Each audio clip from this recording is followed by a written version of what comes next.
Hey guys, it's PhilosopherKing. How's it going? I hope you're doing well. My opponent this time is once again ajinTupacZ, who you just saw facing against LC Drake, and who you just saw in my last update facing me twice.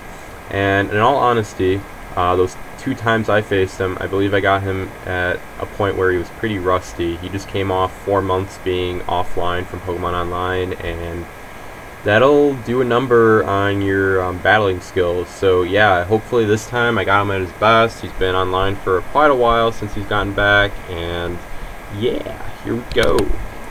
So Salamence versus Metagross. My Salamence is choice banded, so if I go for Earthquake it'll do a ton, but it probably won't kill. And if this Metagross is choice banded, he'll do a ton. He'll kill me, if not put me in the red. So I go to my Swampert. I thought I was safe, but he shows me HP Grass, which could be pretty bad if, along with that, he has Earthquake on this Metagross, because then I'll have nothing on this team to bring into it safely. So he's probably going to go for HP Grass again, and so I'm going to go for my Salamence. He's getting leftovers, so that lets me know it's not choice banded. And so the HP Grass, I mean, if it's choice banded, it wouldn't have HP Grass in the first place, but the leftovers definitely lets me know it's not choice banded. So I try to kill it when it's at half health with Earthquake, but he goes to Flygon, and so I'm locked into Earthquake. I gotta get out of here, and I could go to Swampert, but a lot of Flygon sets, move sets have Toxic in them for some reason. It's just like the recent fad, and so if I get hit with Toxic, my Swampert gets hit with Toxic, it would be pretty bad. So I go to my Gengar, and indeed he does use Toxic. Now, in terms of cost-benefit, in terms of cost and benefits, if I got hit with Rock Slide instead from the Flygon, it would have done a lot. But in the long run, getting hit, my Bulky Water hit with Toxic with no way to get rid of it would have been much worse. So Gengar was the best switch in my opinion.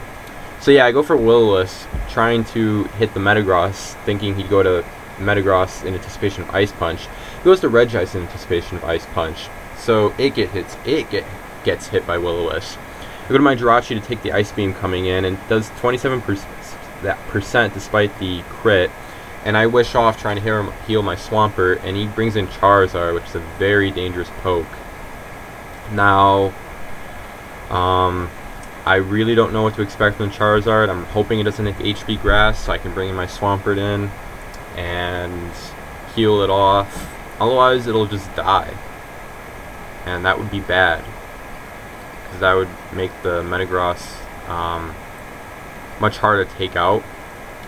So yeah, I'm going to skip ahead here. And so he subs up, which gives me the ability to heal off my Swampert, but the subbed up Charizard is pretty dangerous, so I'm hoping he does not have Belly Drum, because that would be terrible. So yeah, he goes for HP Grass, which it turns out he does have, and I break the sub with Hydro Pump. So at least that's good. At least I lived enough to take out the sub. However, I really have nothing safe to bring into it. So I Hydro Pump here, knowing he's gonna think I'm gonna switch, and I break the sub. So he's at 50%. Now he's probably gonna be frustrated and go for HP Grass, and so I'm gonna go to my Gengar. And that's indeed what he does. Gengar resists the HP Grass and doesn't take a lot despite the crit. So now the Charizard's going to be forced to switch out here, because almost every Gengar has Thunderbolt. So yeah, he'll probably go to Regice or something, but at least the Charizard will be out of the picture, and at half health nonetheless. But it can come back at any time. If I bring my Jirachi in, he could just bring the Charizard back in, and then I would have to deal with the problem once again. But one step at a time, I gotta figure out what else I want to do. I'm just gonna bring the Regice in, and so I'm wondering if I should go for Thunderbolt or just double switch. But you know, I have the opportunity to kill this Charizard right here, right now, if I go for Thunderbolt. So that's what I'm gonna do. But Tupac's thinking hard. I don't really know what he's thinking about. If he stays in here, he's gonna die from Thunderbolt. I'm faster, so you can't really depend on that. He could go for Substitute and activate Papaya Berry, but he'll be slower, so that won't do any good. Oh, I guess a note of clarification. When this battle occurred, this was before I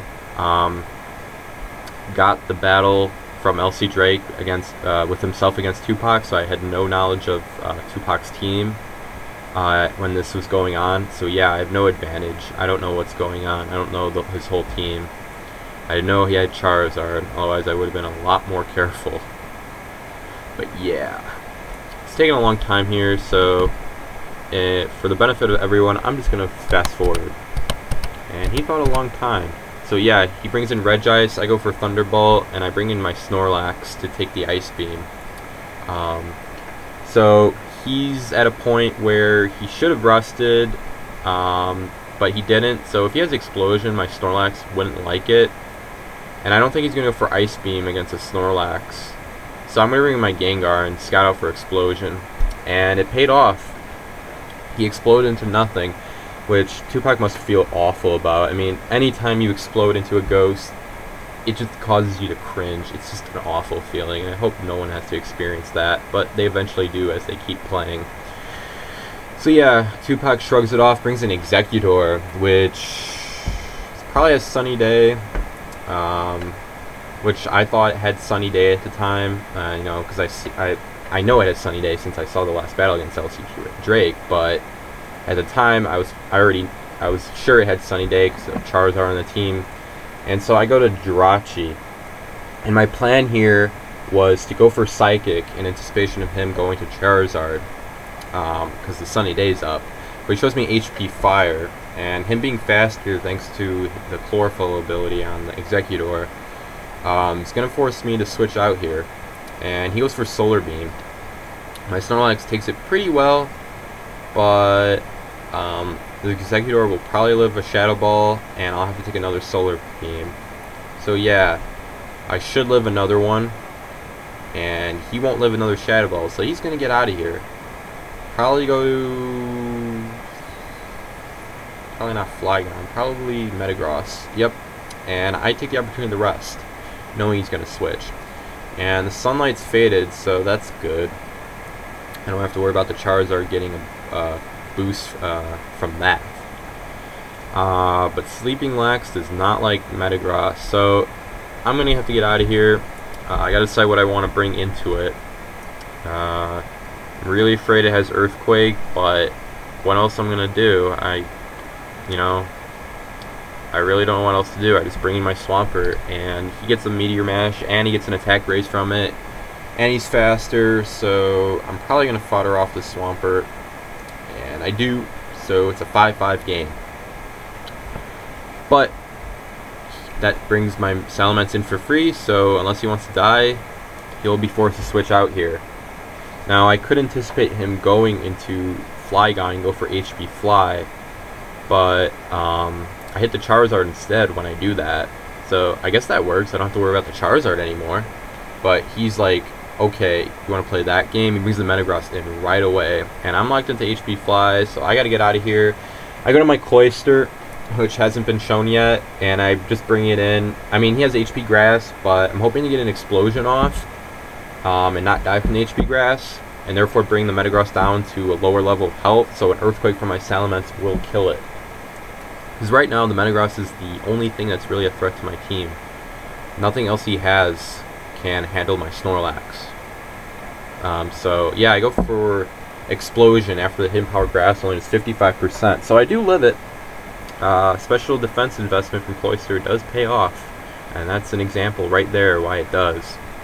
But, yeah, he's at 50%. And now I'm going to go for Earthquake or HP Fly. It's really a tough decision. But... you know, I believe I go for Earthquake here. I believe he won't fall for me. I believe he'll stay in here. That's what I was thinking. I believe he stay in here, not falling for the anticipated switch. So yeah, let's see what happens. I don't remember. Yep, he does switch, and I do go for Earthquake. So I don't try to be tricky, and he doesn't try to be tricky. We just do what we were supposed to do normally, and we both switch. I go to Gengar, I take a Rock Slide, 40%, no big deal. Yeah, I forget what happens here. Tempted to go for Ice Punch, and I'm tempted to go for Will-O-Wisp. Will-O-Wisp would be pretty good against the Metagross, and Ice Punch would probably hit Metagross and not do a lot. So, yeah, I just decided to go for Will-O-Wisp. And I hit the Coon, which I haven't seen before, which, you know, Snorlax at low health, and Salamence not being, with Salamence at risk from Ice Beam, I just have nothing else to do but go for Thunderbolt. He goes for Surf, and I do live, barely, but I do live, and I bring on the Coon to a level of health where the next Thunderbolt will kill. He fires off the Coon, and so we're at a 4-3 game. Metagross coming in once again, and it's tempting to go for Thunderbolt and try to lower the Metagross down to the yellow, I suppose, the yellow range of his health, or go for Will-O-Wisp and just kind of take the bite out of that Meteor Mash. So I'm thinking here, the timer on my side is getting down to the 4-minute mark, so I'm really trying to figure out what I want to do here. Although, in all honesty, I may just be having internet troubles once again, and that's why it's taking so long for me to make a move. But instead, I just go for Jirachi, and I go for Fire Punch, and it does 43%, and I do live the next Meteor Mash. And he gets an attack raise, though, but I'm faster, so he won't get a chance to use it. So if he stays in here, he will die, and he'll probably want to go to Flygon. Take the Fire Punch, because I'm not going to go for Psychic. But man, he gets a devastating burn against probably the one poke he did not want to get burned. So Flygon is pretty much useless. Its attacks aren't going to do a lot, and the next attack he uses, Fire Blast, misses, which allows a Wish to get off.